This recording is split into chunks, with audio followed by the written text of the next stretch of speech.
আমি প্রথমে যখন মডেলিং স্টার্ট করি তখন আমি ক্লাস 5-এ পড়ি। তখন থেকে আস্তে আস্তে মডেলিং স্টার্ট করি। তো আমি এর আগে টিভিতে অ্যাক্টিং করতাম, গান গাইতাম। আমি 82-তে প্রথম টিভিতে আসি। ছোট্ট খবর একটা অনুষ্ঠান হতো তখন ছোটদের, সেই অনুষ্ঠানের মাধ্যমে। তারপরে আস্তে আস্তে আমি এখানে ছোটদের অনুষ্ঠানে গান গাই, নাটক করি। ধীরে ধীরে সপ্তাহে নাটকে যাই, টিভির বিভিন্ন বিশেষ অনুষ্ঠানে আমি যাই। 89-এ আমি নাটকে অডিশন পাস করি অ্যানলিস্টেড আর্টিস্টের। তো এই ছবিটা, আমি ছবিতে আসবো আমি কখনো ভাবিনি। ছবিতে যে কাজ করব, যে ফিল্মে আমি আসবো কাজ করব, আমি কখনো এটা ভাবিনি। তো এটা ব্যাপারটা হয়ে গেছে হঠাৎ, সাডেনলি, হঠাৎ করে।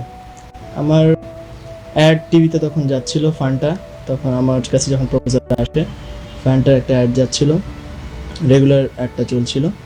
তো এর মধ্যে আমার কাছে সোহান ভাই আমার ছবি কোথা থেকে যেন দেখে আমার সম্পর্কে জানার পরে আমি ছবিতে কাজ করব কিনা জিজ্ঞেস করেন। করার পরে আমাকে একদিন ফোন করেন বিকালবেলা, দুপুরবেলা আমাকে একদিন ফোন করেন। ফোন করে বলেন যে আমি এরকম এরকম ডাইরেক্টর অমুক বলছি, আমি আপনাকে ছবির ব্যাপারে কিছু কথা বলতে চাই, আপনি যদি আমাকে কিছু সময় দেন।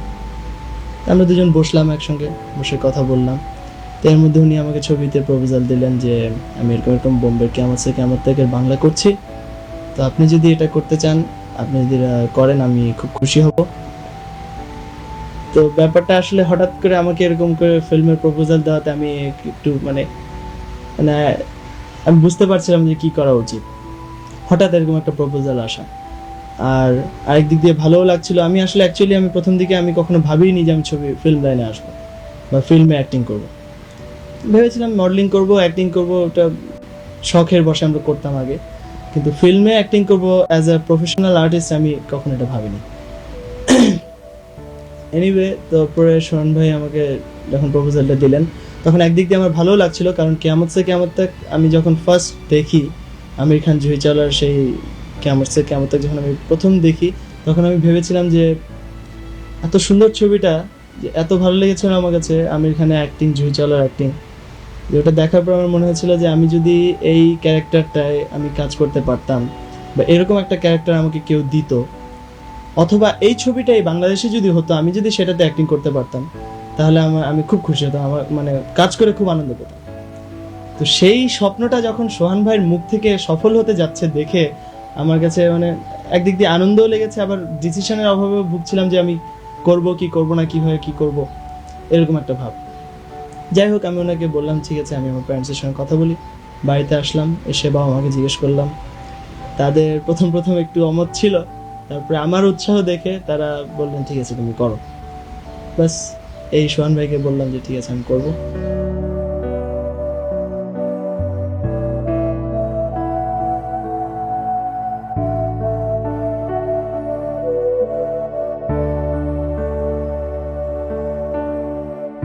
আহ, প্রথম ছবিতে আমির খানের ক্যারেক্টার অ্যাক্টিং করার পিছনে, এখন একটা আর্টিস্ট কিন্তু যে কোনো ক্যারেক্টার অ্যাক্টিং করবে, আর্টিস্টের করা উচিত, একটা আর্টিস্ট যে কোনো ক্যারেক্টারে অ্যাক্টিং করার ক্ষমতা থাকা উচিত। এখন সেখানে আমাদের একটা প্রশ্ন আসতে পারে যে আমি প্রথমেই একটা কপিরাইট ফিল্মের হিরো হতে যাচ্ছি। এখন এই ছবিটা বোম্বেতে বক্স অফিস হিট ছিল। এখন নট অনলি বোম্বে, পুরো ওয়ার্ল্ডে যত জায়গায় ছবিটা দেখানো হয়েছে, প্রত্যেকটা জায়গাতেই ছবিটা খুব বিশেষভাবে হিট করেছে। তো সেই ক্ষেত্রে এই ছবিটা যখন বাংলাদেশে একটা কপিরাইট এনে বাংলায় যখন ছবিটা করা হচ্ছে, তখন আমাকে অ্যাজ আ হিরো যখন সিলেক্ট করা হলো, তখন আমি ফার্স্টে অবশ্যই চিন্তা করেছি যে এই ক্যারেক্টারটা আমি যখন হাতে নেব, আমি এই ক্যারেক্টার কতটুকু কী করতে পারবো। কারণ এই ক্যারেক্টারটাতে অ্যাক্টিং করার পরে আমির খান রাতারাতি সুপারস্টার হয়ে যায়। তো তার অ্যাক্টিং খুবই ভালো ছিল, তার পারফরমেন্স ভালো ছিল। তো ন্যাচারালি সেটা আমার নজরে রাখতে হবে, আমার মাথায় রাখতে হবে, এই চিন্তা করে আমি ক্যারেক্টারটা যখন হাতে নেই, তো তখন আমার মনের মধ্যে এটা ছিল যে হ্যাঁ, আমার এতটুকু কনফিডেন্স ছিল যে I can do something much better. আমার এতটুকু কনফিডেন্স ছিল যে আমি এখানে যা কাজ করানো হয়েছে, কেমন থেকে যা কাজ ছিল, তার চেয়ে আমি নিশ্চয়ই ভালো করতে পারবো, এতটুকু কনফিডেন্স আমার ছিল, যার জন্য আমি ক্যারেক্টারটা হাতে নিই। এবং যুক্তির দিকে আমি বলবো যে এখানে অযৌক্তিক কিছু নেই। আমি মনে করি এটা হাতে নেওয়াটা আমি একটা ভালো সিদ্ধান্তের পরিচয় দিয়েছি। কারণ আমি যখন ক্যারেক্টারটা হাতে নিয়ে আমার অতটুকু কনফিডেন্স ছিল ভেতরে যে আমি এই কাজটা করতে পারবো, এবং আমি আমার ইন মাই ওন স্টাইল আমি কাজটা দর্শকের কাছে উপস্থাপন করব, এবং যাতে মানুষ এটা বোঝে, আমাদের অডিয়েন্স যেন এটা বোঝেন যে আমির খান যদি কিছু করতে পারে তাহলে বাংলাদেশেও এমন কেউ আছে, বা আমাদের দেশে এমন কোনো আর্টিস্ট আছে যে আমির খানের সমতুল্য বা সামটাইমস তার চেয়ে বেটার কিছু করতে পারবে। আমি এখানে আমির খানের দেখা দেখি কিছু করার চেষ্টা করিনি কখনোই। আমি এখানে আমার নিজের ব্যক্তিগতভাবে যা যা আমার ভিতরে আছে আমি তাই প্রকাশ করেছি। আমার সেলফ ক্রিয়েটেড অ্যাক্টিং আমি ওখানে দেখিয়েছি। তো আমার acting on the screen, the acting was totally of my own, আমার নিজের। আমি যা করেছি এটা আমার নিজের। আমি এখানে কাউকে ফলো করিনি বা কাউকে দেখে তাকে অনুকরণ করে আমি করিনি। এখন এটা দর্শকের হাতে যে অ্যাক্টিং কার ভালো হলো, আমার কিয়ামত থেকে কিয়ামতের হিরো সালমান শাহের, নাকি কিয়ামত থেকে হিরো আমির খানের, এটা দর্শকের হাতে। দর্শক যদি মনে করেন যে আমি ভালো করেছি, আমি তাদের ভালোবাসা পাই, আমি অত্যন্ত খুশি হব। যদি তারা মনে করেন যে না আমি আরো ভালো করতে পারতাম, তাহলে আমি চেষ্টা করবো ভবিষ্যতে আরো।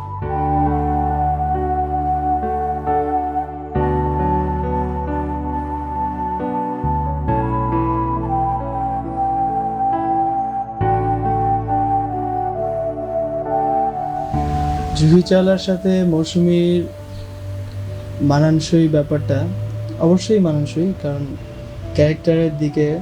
ক্যারেক্টারটা যখন একই জিনিস হচ্ছে তখন ন্যাচারালি আর্টিস্ট সিলেকশনের ব্যাপারেও কিছুটা মিল রাখা প্রয়োজন বা রাখা উচিত। তো সেই দিকে মৌসুমীর সাথে জুহি চাওলার গেট আপে বেশ অনেকটা মিল নিশ্চয়ই আছে, না হলে আমার ডাইরেক্টর নিশ্চয়ই তাকে চুজ করতেন না। আর অ্যাজ আ কো আর্টিস্ট মৌসুমী আমার সাথে কাজ করার পরে আমি তাকে খুব কোঅপারেটিভ একজন আর্টিস্ট হিসেবে আমি পেয়েছি, খুব হেল্পফুল আর্টিস্ট, কাজের ব্যাপারে অত্যন্ত সিরিয়াস। এবং আমরা যেহেতু দুজনই নতুন, সো আমরা একজন আরেকজনকে অলওয়েজ হেল্প করার চেষ্টা করেছি। আমার যদি কোনো প্রবলেম হতো মৌসুমী আমাকে অবশ্যই হেল্প করতো সেখানে, এবং তার কোনো প্রবলেম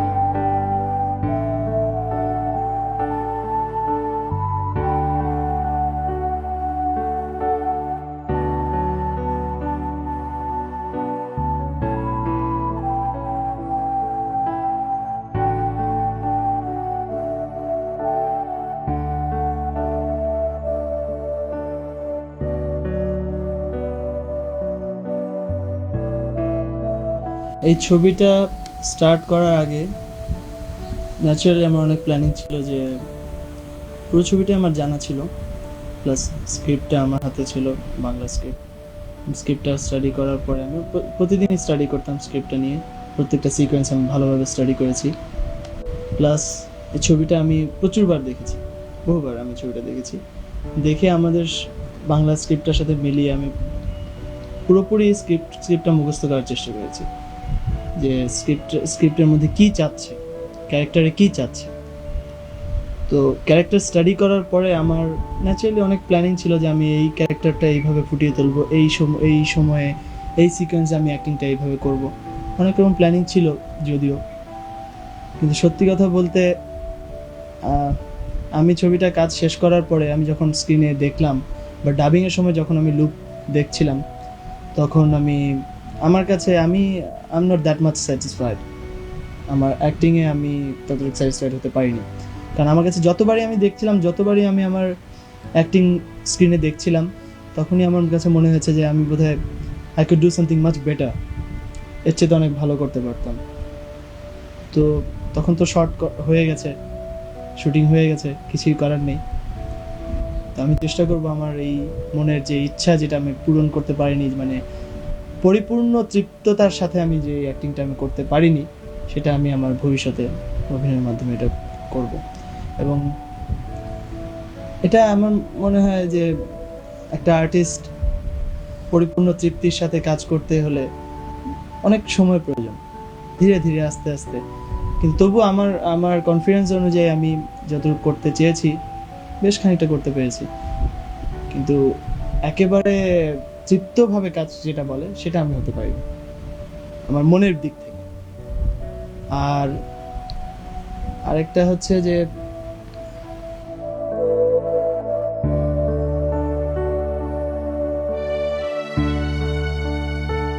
ছবিতে এই ছবির বেশ কয়েকটা অংশই আমার কাছে ভালো লেগেছে, কারণ আমি যখন আগে অ্যাক্টিং করেছি তখন ড্রামা সিন করেছি, গানের লিপ সিন করেছি, তো জিনিসগুলো আমার কাছে খুব একটা ছবিতে আমার কাছে নতুন লাগেনি। তো এখানে নতুন যেটা লেগেছে সেটা হচ্ছে অ্যাকশন। আমি আগে কখনো অ্যাকশন টিভিতে বা অন্য যেখানে আমি অ্যাক্টিং করেছি অ্যাকশন কোনো দৃশ্যে আমি কাজ করি। তো অ্যাকশন সিনে যখন আমি কাজ করছিলাম তখন আমার কাছে বেশ ভালো লেগেছে। অ্যাকশনটা আমার কাছে খুব নতুনত্ব মনে হচ্ছিলো এবং আমি বেশ মজা পাচ্ছিলাম কাজ করে। প্লাস আরেকটা মজার জিনিস হচ্ছে প্রথম ছবি আমার জীবনের, এই ছবিতে আমার অনেকগুলো রিস্কি শট গেছে ফিল্মে। অ্যাকশন করতে গিয়ে, মারামারি করতে গিয়ে অনেকগুলো রিস্কি শট ছিল, কিন্তু আসল কথা যেটা বলার মতো সেটা হচ্ছে যে আমি এই ছবিতে কোনো ডামি ইউজ করিনি।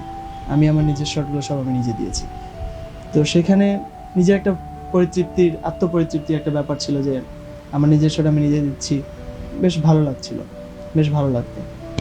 তো স্পেশালি এই ছবির একটা সিন আমার কাছে, আমি অন দ্য স্ক্রিন যখন আমি দেখি, একটা সিন আমার কাছে খুব বেশি মনে দাগ কেটেছে এবং আমার নিজের অ্যাক্টিংই আমার কাছে ভালো লেগেছিল। সেটা হচ্ছে আমি যখন লাস্ট সিকোয়েন্সটা আমি যখন মারা যাই, যে হিরোইন এখানে গুলি খেয়ে মারা গেল, তারপরে আমি হিরোইনকে এসে জড়িয়ে ধরে কান্নাকাটি করার পরে আমি নিজের ছুরি দিয়ে নিজে আমি সুইসাইড করছি।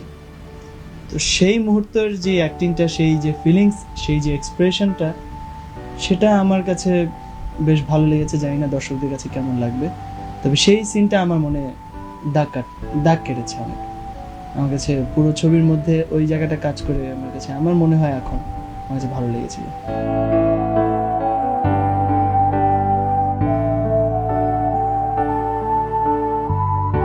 এটা আসলে পুরো ছবিতেই আমি এর আগে বলেছি যে পুরো ছবিতেই আমি যখন যতগুলো বিশেষ বিশেষ সিন আমি অ্যাক্টিং করেছি, যেগুলোতে অ্যাক্টিং করার মতন পরিস্থিতি ছিল, সেটা করার পরে আমার কাছে মনে হয়েছে যে না, আরেকটু যেন ভালো আরেকটু করতে পারলে ভালো হতো।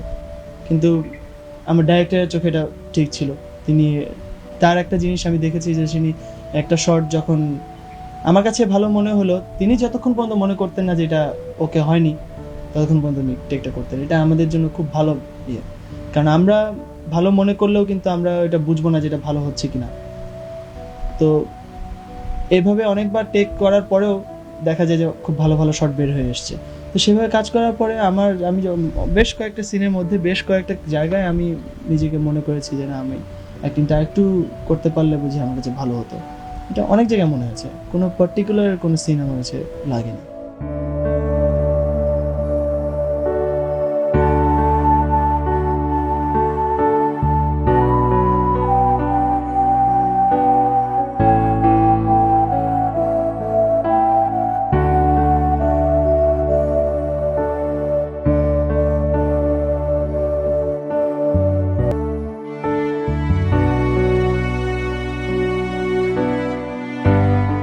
প্রতিক্রিয়া, এখন আমার তো চেষ্টা অবশ্যই থাকবে যে দর্শক যেন আমাকে গ্রহণ করে। দর্শক যদি আমাকে গ্রহণ করে, আমার অ্যাক্টিং যদি তাদের কাছে এক্সপেক্টেবল হয়, তাহলে অবশ্যই ভালো লাগবে, খুশি লাগবে, অত্যন্ত আনন্দ পাবো আমি এবং কাজের উৎসাহ পাবো। যদি তারা আমাকে অ্যাকসেপ্ট নাও করেন, তাহলে প্রতিক্রিয়া খারাপ কিছু হবে না, বরং আমার চেষ্টা থাকবে ভবিষ্যতে তাদের মনের মতন করে অ্যাক্টিং উপহার দেওয়া।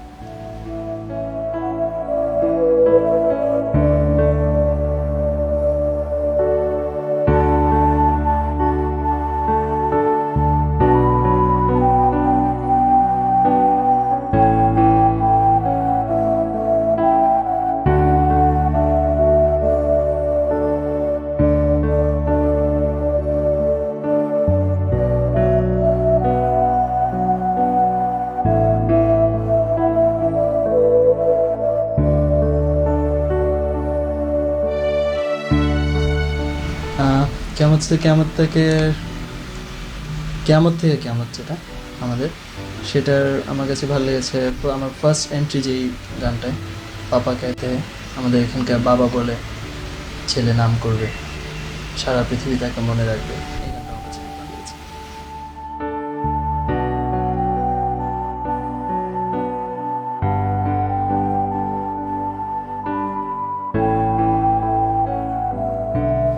বাবা বলে ছেলে নাম করবে,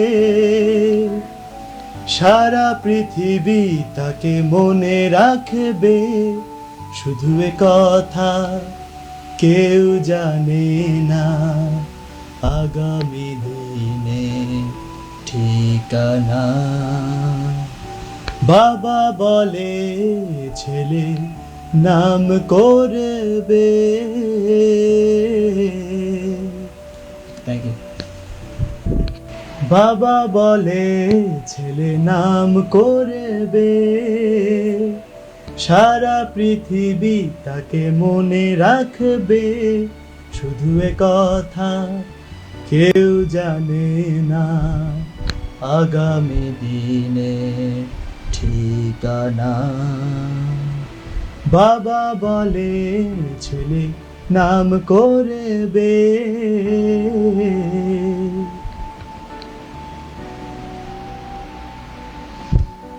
বাবা বলে ছেলে নাম করে।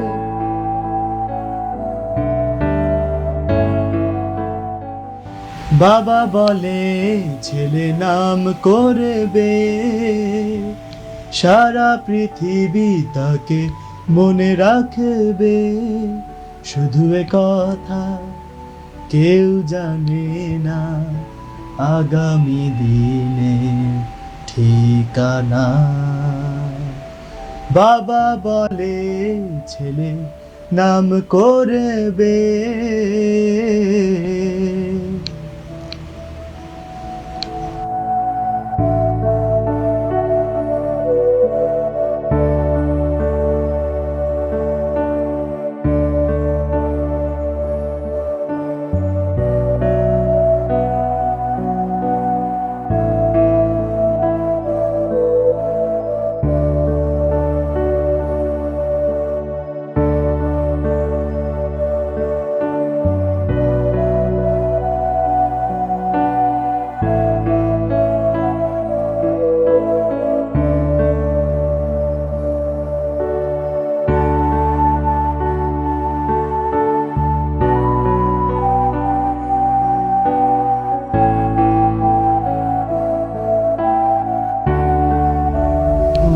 ভবিষ্যৎ পরিকল্পনা, আমি এখনো পড়াশোনা করছি, তো আমার প্ল্যানিং আছে আমি পড়াশোনা শেষ করে ছবির মধ্যে মধ্যে পড়াশোনা করতে হচ্ছে, খুব কষ্ট হচ্ছে আমার, খুব একটু প্রবলেম হচ্ছে।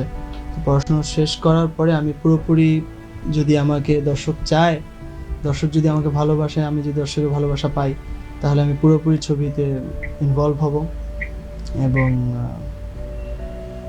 ক্রিয়েটিভ কিছু করার চেষ্টা করব, যাতে দর্শক আমাকে সারা জীবন মনে রাখতে পারে। আমি যখন থাকবো না তখন যেন দর্শক আমাকে মনে রাখে, মানুষ যেন আমাকে মনে রাখে, তাদের ভালোবাসায় যেন আমি থাকতে পারি, এরকম কিছু করার চেষ্টা করব।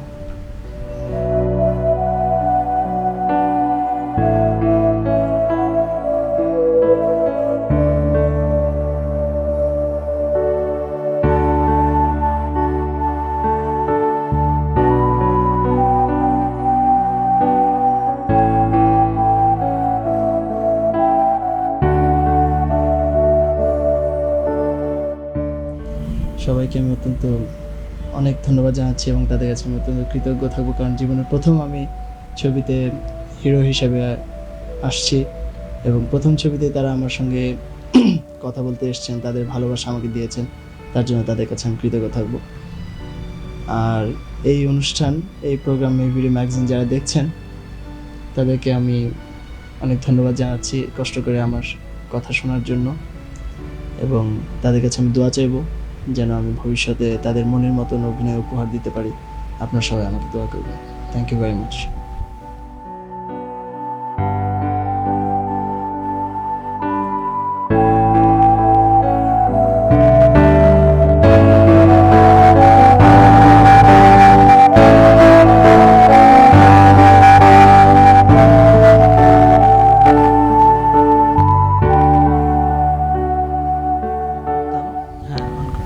আমি যখন ছোটোবেলায় অভিনয় করতাম, আমার অ্যাকচুয়ালি আমি মেইন অভিনয়ে হাতেখড়ি আমি পাই, বা আমার অভিনয় উৎসাহ আমি পাই আমার নানার কাছ থেকে। কারণ আমি আগেই অনেকবার বলেছি অনেক ইন্টারভিউতে যে আমার নানা ছিলেন এদেশের প্রথম সবাক চলচ্চিত্র মুখোমুখোশের একজন অভিনেতা, প্লাস সেই ছবিটা তৈরির পেছনে তার অনেক বহু অবদান ছিল। তিনি ছবির ডাইরেক্টর জনাব জব্বার খান সাহেবের অত্যন্ত ঘনিষ্ঠ বন্ধু ছিলেন। তো কামরুজ্জামান সাহেব আমার নানা হলেও তার সঙ্গে আমি এত ঘনিষ্ঠ থেকেছি যে একটা ছেলে বোধহয় তার বাবার সঙ্গে এতটুকু ঘনিষ্ঠ থাকে না। কারণ আমি তার জীবনে আমি তার জীবনে আমার জীবনে বেশিরভাগ সময় আমি তার কাছে কাটিয়েছি, এবং তার কাছ থেকে আমি মেইনলি আমি অভিনয়ের সব কিছু শিখি, এবং অভিনয় সম্পর্কে আমার যে উৎসাহটা জাগে সেটা আমি তার কাছ থেকেই পাই। এবং তিনি আজ বেঁচে নেই, আমি আজকে এই ছবিতে অভিনয় করতে এসেছি। তিনি আজ বেঁচে থাকলে হয়তোবা অত্যন্ত খুশি হতেন।